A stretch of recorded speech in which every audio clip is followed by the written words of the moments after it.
Oh, all right. Testing. Can anybody hear me? Mike is having issues. Can anybody hear me? Check. Mic check. Okay. Okay, good.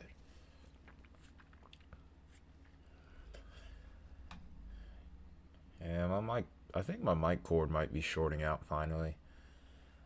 I've had this thing for about as long as I've had the channel, so it's not surprising that it's got a little wear and tear on it. We'll eventually update all of this in due time. But anyway, what's up, amputee? Got a nice little stretch of weather on the way. And it does include your area, so this one is going to be one that you're interested in. Definitely, folks, by the way, if you could hit that like button, that would be awesome.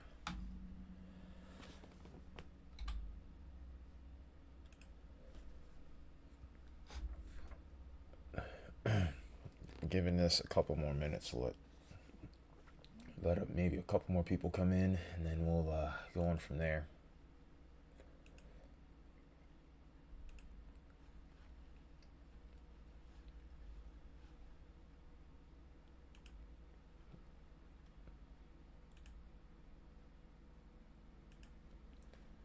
All right.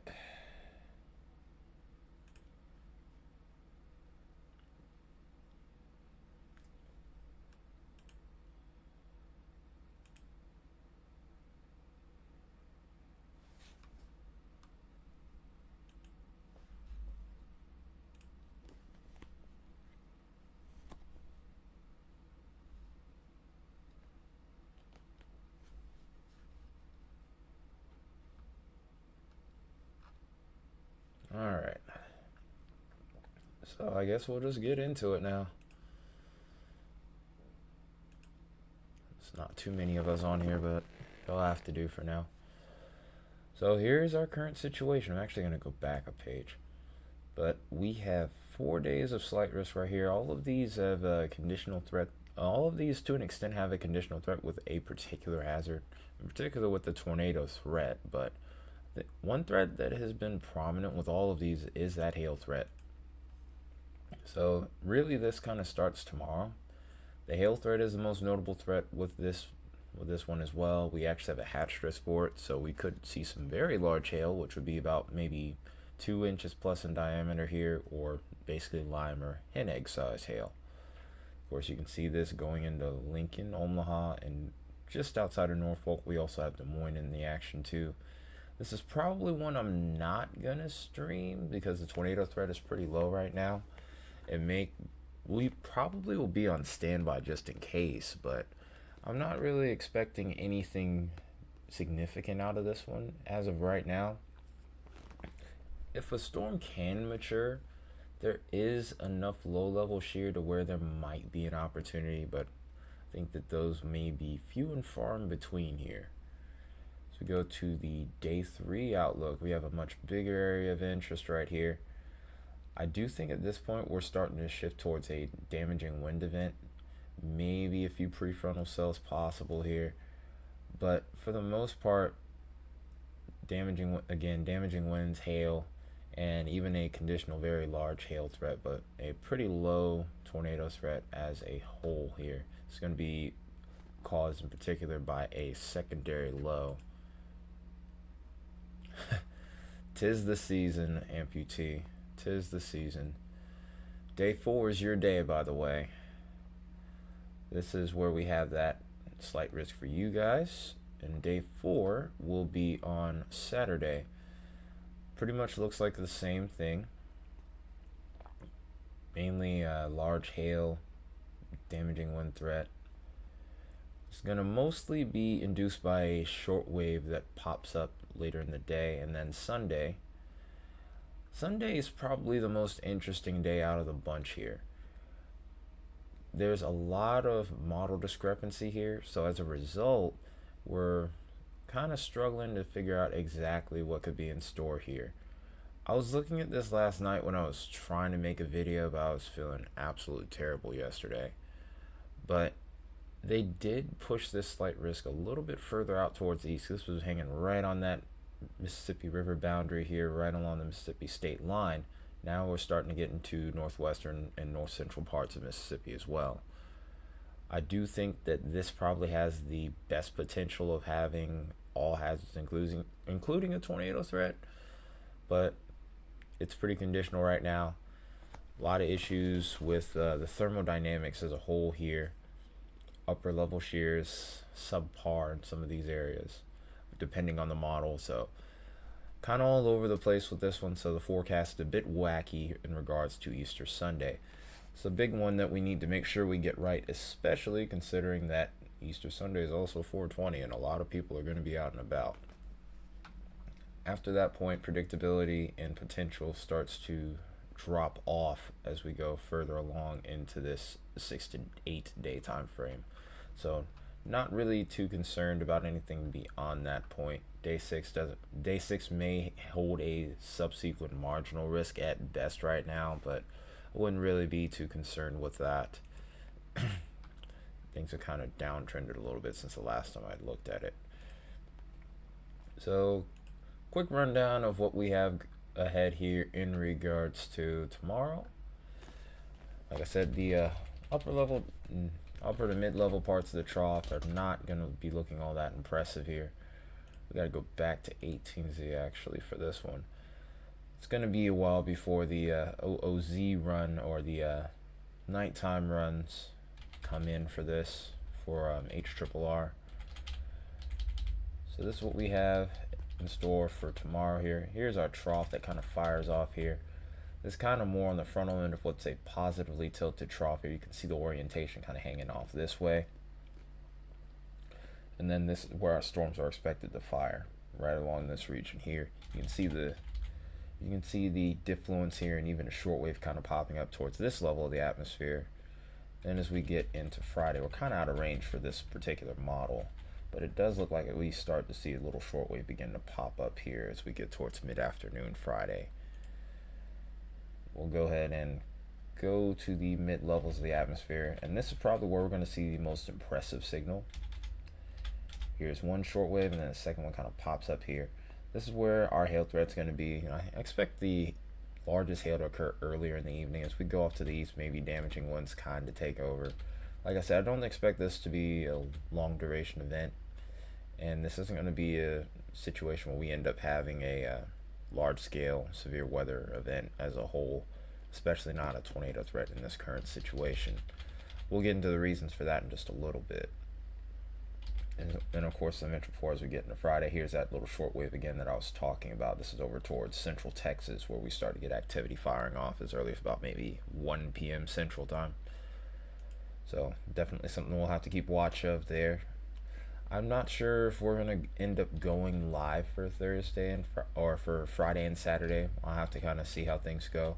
It's really going to be kind of more of us being on standby here.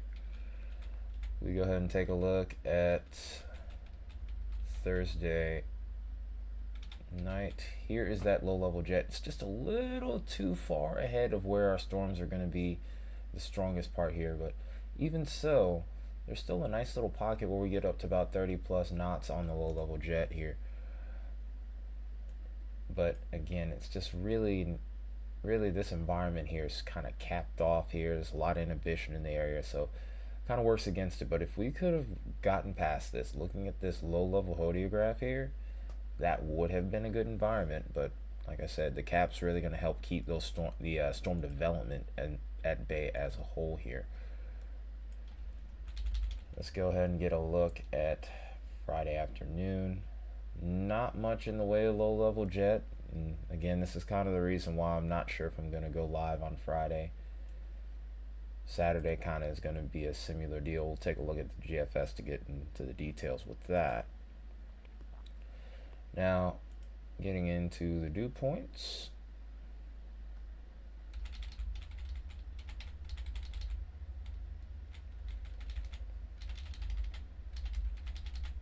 Here is our area of interest, our warm sector over here as we head into the evening. It's a very small corridor. and we kind of lose that moisture as we get further into the evening. And as we get into Friday, we see a little bit of resurgence. This is going to be right along a frontal boundary here with a relatively weak gradient, so there's doesn't look like there's a whole lot in the way of lift for these storms. It looks like there's also going to be a situation where we have a lot of convection. The forcing didn't really look all that great when we looked at the 500 millibars, so I think a lot of over convection or crapvection is going to keep a lot of these storms at bay as well. Then let's go ahead now, take a look at our instability. Instability is probably going to be our best parameter here for the next couple of days. Then as we go further along here, it's pretty much going to be a similar deal. I think Sunday probably looks the best as of right now, which we'll get into in just a moment. Here's the instability for tomorrow evening. This is us giving the best chance possible for any sort of tornadic activity. As you can see, the LFC, the lift-free condensation, lifted condensation level here, the LCL, way too high. You want this much lower if you're going to be looking at tornado chances. So these storms are elevated here. Shear is relatively weak, especially from the 0 to 1 range. I mean, it's sufficient enough, but definitely not where we would need it to be. And then there's also a lot of surface inhibition, which is going to help also keep those cloud bases elevated. So as a result, the hail threat's going to be pretty high. We have good thermodynamics actually over towards this region here in regards to lapse rates. Dew points are a little bit variable in the low 60s here, which is still sufficient enough, but we want those a little closer to those surface temperatures. That's kind of what we would need in order to get these cloud bases lower as well. So tornado potential is there, but I really think hail is going to be what we end up talking about most for Thursday here. So we get later into the evening, we see that instability drop off. Then as we get into the day Friday, we start to see our instability building here. I really think the threat's going to kind of start more from the north and then kind of work its way south and east as we go forward throughout the day. And then, of course, last thing we'll do is we'll go ahead and take a look at the composite reflectivity here. It's a particular feature that we like to look for on here, and it's called the updraft helicity streak here. You'll see this when we get later into the evening. This little area right here where you see those little lines right there popping up, that's where our strongest storms are expected to be. As we get later into the evening, we'll kind of see that drop off, and then we may end up seeing a little something towards the end of this run. We may not. It doesn't look like it in this case. We'll have to kind of jump over to GFS from this point to see what's happening from Friday afternoon onward. So this is what we're looking like on GFS. This is a better look at our environment as we get into Friday evening. GFS kind of paints a little bit more aggressive of a picture here in regards to the troughing. It's still a positively tilted trough. You can see the orientation here also being well reflected in this little secondary low that kind of pops up here. That's going to help reinforce things and allow us to get our line of storms. Now, if we were to go ahead and go further along here, getting into Saturday, it's pretty much the same old song and dance here. We're just a little bit further off towards the east, but pretty much a similar look. Then Sunday, things are kind of downtrending from the perspective of the GFS, where we have a negatively tilted trough, but it's already evolving at this point. You can see this little streak here is kind of weakening at this juncture here. It evolves a little too early. And really, it's the timing of this that's going to be the key to everything. But from what I can see here, this becomes a setup to where we have more damaging winds, hail once again. And then we watch this head off into Canada by Monday here. And then after that, we get a little bit of a break before the next storm system comes in, which will be later next week. Go ahead and take a look at the 700 here. Here are those short waves once again really starting to pop up as we get later into the afternoon and into the early evening. This is where we would probably see our initiation begin to occur. And then after that point, similar deal Saturday. It's later in the evening. I would say right around about 4 o'clock Central Time. And then if we do get anything to pop off here, it mainly looks like it's going to be mostly relegated to Arkansas, maybe Missouri here. But this would probably end up being a lower end threat, maybe a slight risk at like it is right now. It could even downtrend.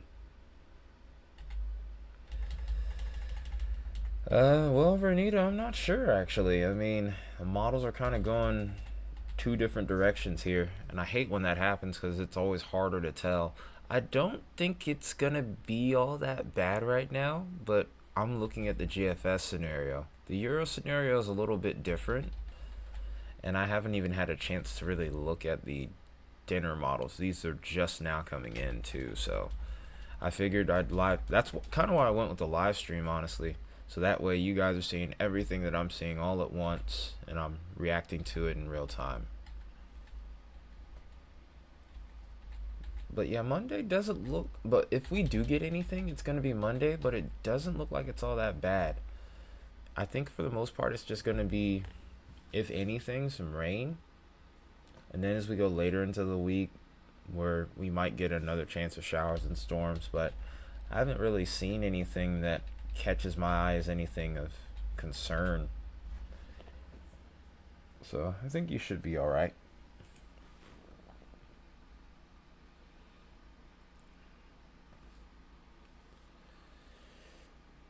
I'll be on standby to go live, maybe. If it's bad, then if it starts to get bad, I'll probably jump on. But I'll probably just be sitting at by the computer, probably have weatherwise up or something.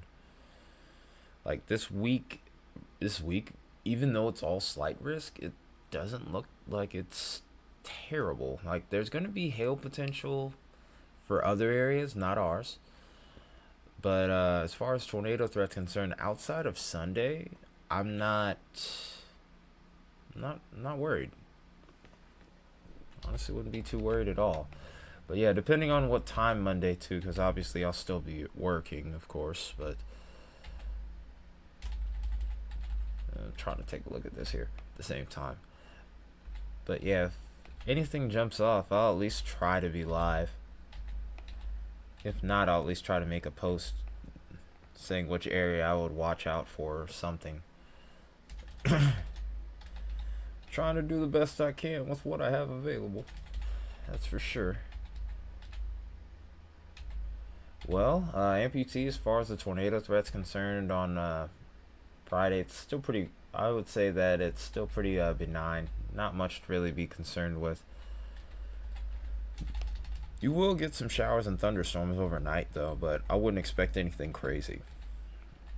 If something does change, of course, I'll let you know as well. And then right over here, this will be our pocket. And this is kind of what I was anticipating originally, with the quad state area being the point of interest once again.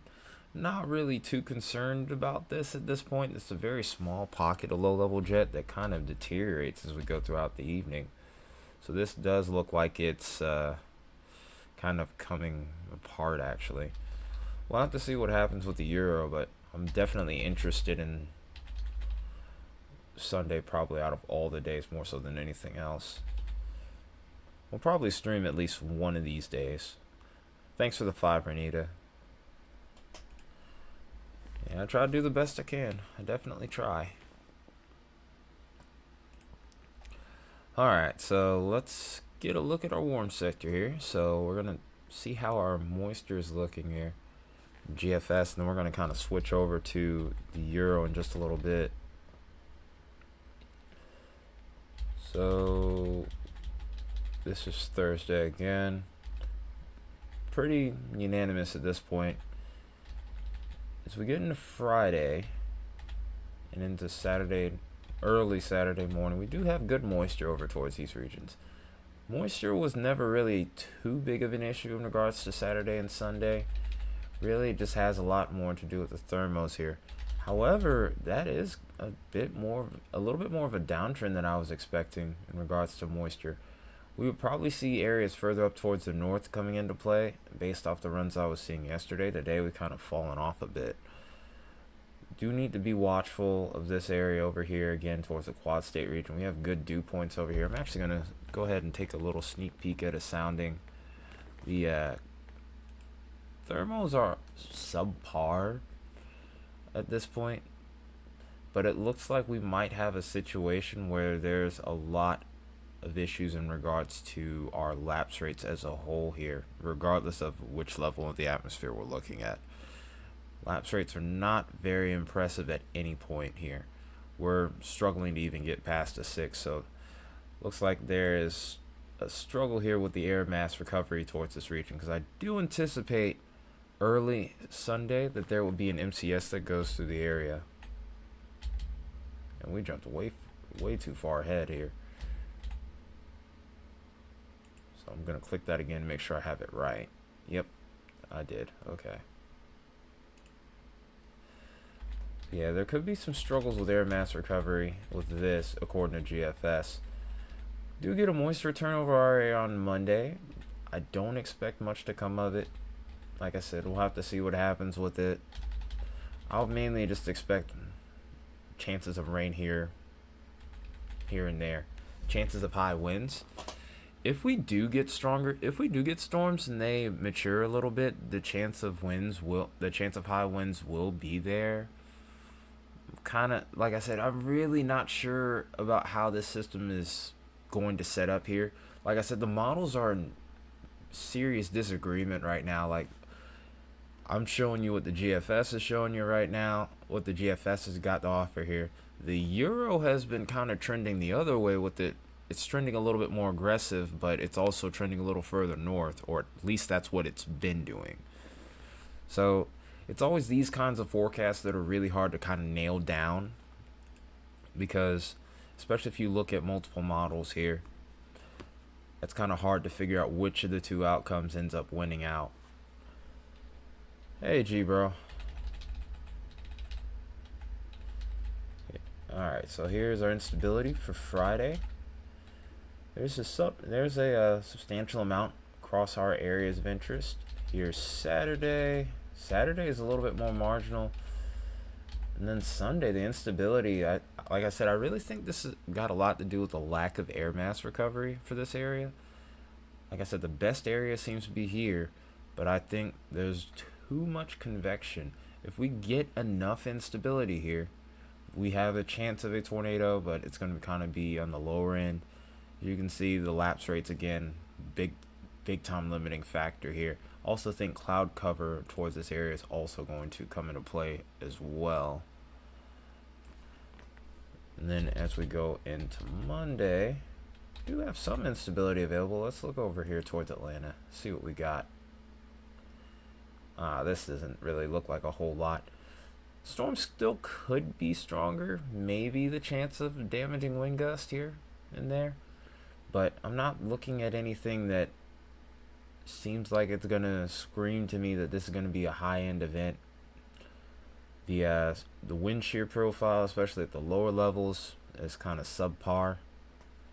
Actually, I actually would go as far as to say lower, and lapse rates are decent, but again, everything that I've seen here so far doesn't really scream out to me. This is kind of the best parameter that I've seen across the board for each of these days so far. And then, of course, we go later into the week, we'll have to watch for new chances of storms, especially over towards Texas. Fortunately, amputee, 'tis the season. This is when you guys start to see a lot of that hail and wind threat kind of popping up here. Of course, we'll be on standby for the next few, well, at least for the next few days and probably into the next week. The stretch is going to probably continue even as we get towards the end of the month, but we'll have to see how things kind of pan out from that point. At the very least, tomorrow I'll be making a video for sure. Whether we go live, I don't know. I don't know. I mean, if you guys really just want to see a hail stream that bad, then maybe we can do that, but I mean, that's really up to you guys. I'm pretty sure you guys might get bored looking at hail, because I mean, that's kind of what we got the last stream, truthfully. The 5% tornado threat did not really verify with what happened over towards West Virginia and Penn. So I don't know. like I said, it's really up to you guys. If you really just want me to stream, then I'll do it. But I don't want you guys to get bored. I want the streams to mean something too, especially the live coverage. Discussions I can understand if not as many people tune in. Okay, so here is the Euro, and this is actually the first time that I've gotten to look at the dinner time models for the Euro here. And already, just from looking at these first few frames, I can already tell that this looks a lot more intense. Now, this is the one that we're going to need to watch.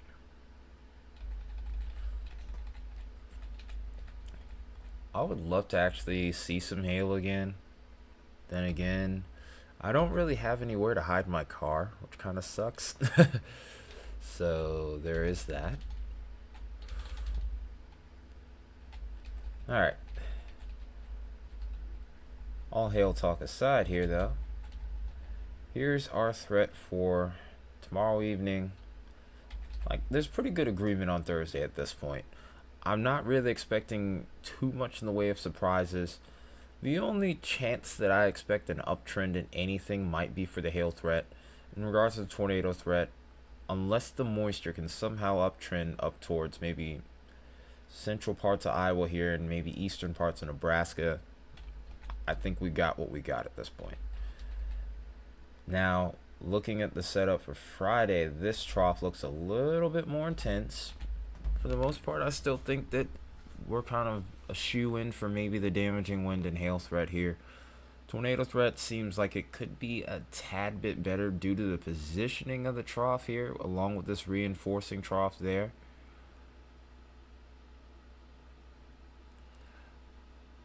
Yeah, it would be somewhat of a problem, but I wouldn't expect hail to be like baseball size or anything like that. It's whenever the hail starts to get above like golf ball size is where you start getting the dents. I mean, you could really get them at about maybe 1.5 inches, which is like ping pong size. But Georgia, I mean, we get hail here, and we sometimes get larger hail, but the instances are few and far in between. If it happens off of this one, I think that's kind of just bad luck at that point. I mean, sheesh, we're just having bad luck in general. Like, if I'll put it to you like this, if I were to have a baseball-sized hailstone hit my windshield, I would just, I don't know, maybe I'd eat my hat or something. I don't know. I would be pretty mad though. I'd be like, of all the places that could get hail, it would just have to be me, right? Then again, I do have crazy luck, so you never know. But all foolishness aside here, this is what we're looking like on Saturday. For the most part, that looks pretty consistent with the GFS. I really think Sunday is the day where we're kind of scratching our heads here. You can already tell that this looks way different than what we had with the GFS here. This is the Euro that we're looking at now, by the way. I'm going to do a little thing here. I'm actually going to take this one frame in particular, and then I'm going to do a comparison here. So this is what we're looking like on Euro. The Euro is the better looking run out of the two. So you can see GFS, we have a negatively tilted trough, but it's definitely looking like a shell of itself here in comparison to the Euro. The UK is kind of in the middle right now, and like I said, it's really one of those situations where it's really hard to hammer down just exactly what's going to happen here based off of this look. So between these three, we'll go to the next frame here. Euro, of course, still looks pretty crazy. And the Canadian model kind of is going along with the Euro. GFS, of course, and everything else, it's kind of back and forth. Like I said, it's really going to be hard to figure out what happens here. But if I were to guess, and I'm going to actually change my screen here, so that way I can mark this for you. So this is what happens if the GFS verifies. Probably more of an elongated wind event, and we see this area get more in the way of damaging winds. This kind of moves, this trough also moves further off towards the east. We have maybe a little reinforcing shot over here, which may lead to some chance of shower, storm, maybe severe weather activity for Monday, which will be the following day. Now, if we get to the euro here, and I'm going to actually change the marking here to black, this is what we end up getting. So it's this area a little further off towards the east at this point in comparison to what we've been seeing.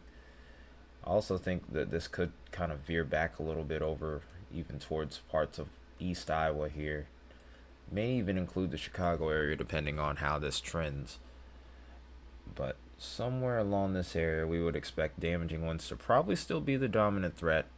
But with this scenario, the tornado threat seems a little bit more palpable in this case.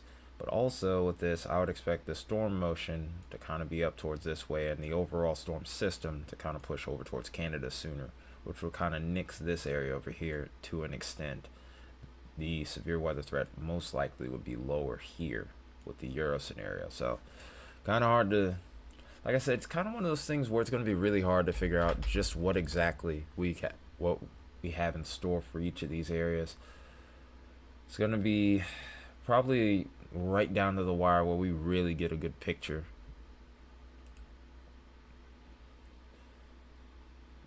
So looking at the mid-levels here, like I said, Euro definitely is the most aggressive of the bunch. We're kind of back and forth in between these other models. They're kind of caught in between the GFS and the Euro outcomes. This is always why I go with these two, because usually whatever we see from these two models, the others will kind of go in line with it in a way. Even though they're their own particular models and they have different scenarios, I often see a trend that's either similar or congruent to one or the other. Now, this is why I'm thinking that the Euro has the most impressive tornado threat. Look at that low-level jet right there. We're looking at areas where we're getting up to about 50 knots pretty easily here. I'm going to try to go just out ahead of it or just kind of in the center.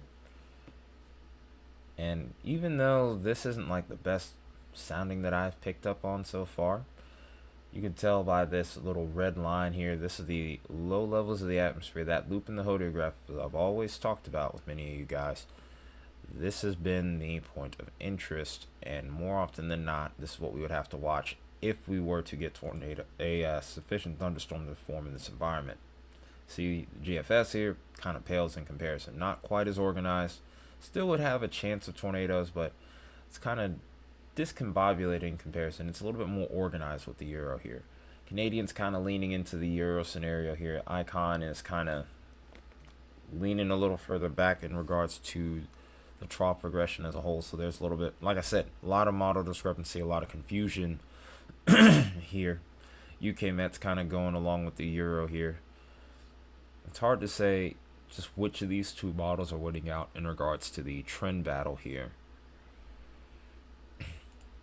So we'll go ahead also and take a look at the dew points here. I didn't want to look at the preset map yet.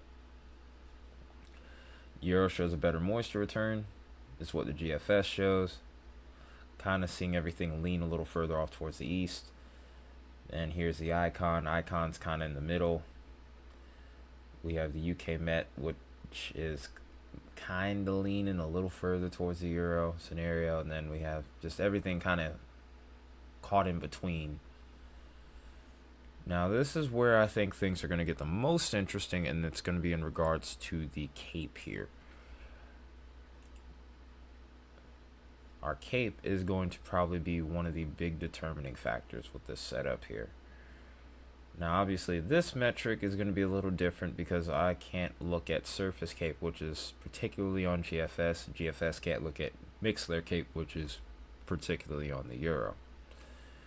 But from what I can at least gather here, if I go back a frame, instability still looks like it might be a bit of an issue.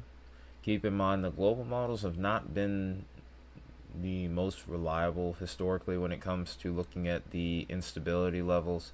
I really prefer to use the convective models, but as we get closer, we usually see a little bit of an uptrend if there is going to ever be one in regards to instability for these environments. With the trough that we have for the euro, I would expect to see it, but we'll just have to wait and see what happens with that. But I do think that with the euro scenario, any area over here, leaning even as far as maybe eastern Iowa, going to be the point of interest for sure here. And then last but not least, we'll go ahead and look at the euro scenario in regards to the forecast loop here. So here is tomorrow's setup. This is where we're looking at our potential for really large hail. Tornado threat's probably going to be on the bottom end. And then here's Friday. A lot of activity seems to fire after dark here. I'm really thinking damaging winds are going to be the dominant threat. And then pretty much a similar deal Saturday. Sunday is really the questionable day here, especially as we get later into the evening. You can kind of see these storms beginning to fire here. Seems like we have a multicellular mode where we could have both a line of thunderstorms, we could have line segments, and maybe some embedded supercells, discrete supercells in there as well with the euro scenario. We'll watch this head out. And this is kind of what I was talking about, Renita. This storm system, based on the euro scenario, goes so far to the north here where our storm chances kind of drop off from that point. Whereas if we were to compare that to the GFS, we have better storm chances there. It's crazy how just that slight little bit of difference that we have between the two models creates two entirely different outcomes. But that's why it's sometimes really hard to forecast, because looking at one model doesn't always give you the full picture here. This is what Monday looks like on the GFS, by the way. Even then, it's not all that impressive. You aren't seeing any yellows or reds on here, so not a strong return here. If there's going to be a chance of anything, I would say it would be wind, but even then I would say that the wind threat itself is pretty low. But rain chances will increase before the end of the month at least. We go further along here, we will probably see some more storm systems roll through before all is said and done. At this point, especially looking this far in the range, there's a lot that's unclear in regards to the picture in the long range, so not going to dive too far into this one, at least not tonight. But we will be probably making more videos. Maybe another discussion will be due next week. We'll see what happens with that there. But that's really all we got for right now. I mean, a lot of fail parameters. Doesn't look like this is going to be the end all be all kind of event, but we will still have to pay attention in particular to Sunday. Friday and Saturday could be sleepers, but I don't expect much to happen with those. In regards to tornadoes, it's more the wind and hail threat pretty much throughout the entire weekend. Well, through these next 4 days. If anyone has any questions, feel free to shoot. We'll answer a few of them. If you have any questions about your area, I'm happy to answer them for a bit, and then we'll see I guess we'll probably end the stream after that.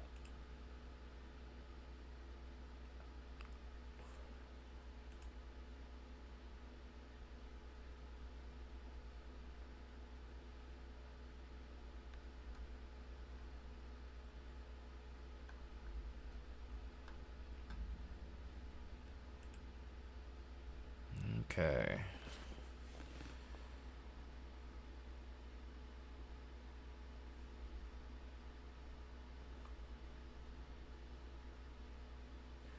Well, okay.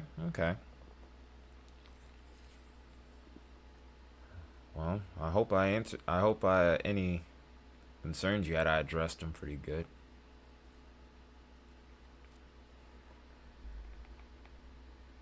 Well, all right. Last chance for questions. Last call.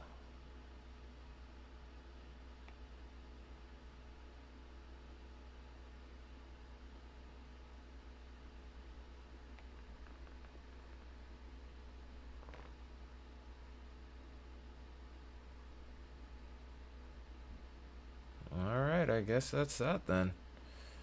Well, everybody, appreciate y'all tuning in. Again, sorry I couldn't make a video yesterday. That was a rough one. But we'll try to get back into a rhythm from this point here. But that being said, everybody have a good night. I'll see you all tomorrow.